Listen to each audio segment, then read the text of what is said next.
کہ جس میں سب سے پہلے جو جہاد ہے وہ سورۃ بقرہ سے ثابت ہے، آیت نمبر 216 ہے، جس کا ترجمہ ہے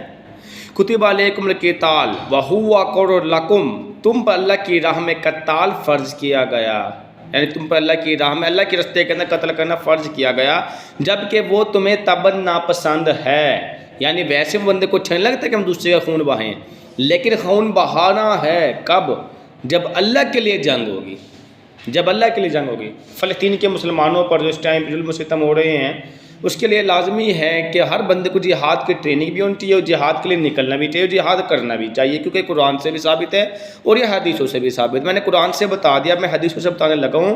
ایک اور بلکہ قرآن پاک سے کچھ اور ریفرنس سن لیں۔ سورۃ توبہ کی آیت نمبر 20 کے اندر ہے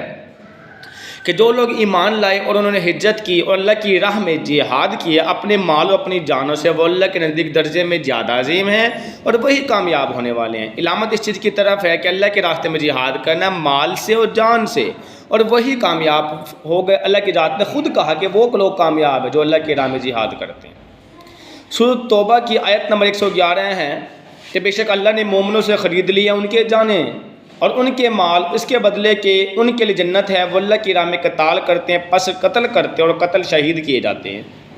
مطلب یہ ہے کہ جو مسلمان اللہ کے راستے میں قتال کرے گا تو اس کا ٹھکانہ پھر بھی جہنم کی آگ ہے، کیونکہ وہ مسلم سے نہیں ہو رہا۔ جہاد کبھی مسلم سے نہیں ہوا کرتا، غیر مسلم سے ہوا کرتا، دین کو بچانے کے لیے ہوتے ہیں، اللہ کے لیے ہوتا ہے۔ اور اگر خود قتل ہو جائے اس جنگ کے اندر اللہ کے راستے میں لڑتے لڑتے، تو وہ اس کو ہم قتل نہیں کہیں گے بلکہ اس کو ہم شہید کہیں گے۔ اور میں نہیں کہہ رہے، اللہ رب العزت کی ذات نے خود سورۃ توبہ کی آیت نمبر 111 کے اندر فرمایا ہے کہ جہاد اس لیے لازمی ہے۔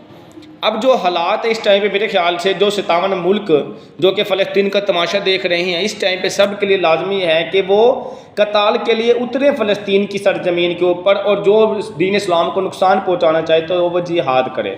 اور جو نہیں جا سکتا وہاں پہ تو اس کے لیے لازمی ہے کہ جہاد ایک طریقے سے نہیں ہوتا بلکہ جہاد کی قسمیں ہیں۔ جہاد بالنفس، اپنے نفس کا بھی جہاد ہوتا ہے، جہاد بالمال، مال سے بھی جہاد ہوتا ہے، جہاد فی السیف، تلوار سے بھی جہاد ہوتا ہے، جہاد بالقلم، قلم سے بھی تلوار و جہاد، جہاد باللسان، اور یہ زبان کا سے بھی جہاد ہوتا ہے۔ یعنی جو بندہ نہیں جا سکتا تو ایٹ لیسٹ آواز تو بلند کرے، قلم تو بلند کرے۔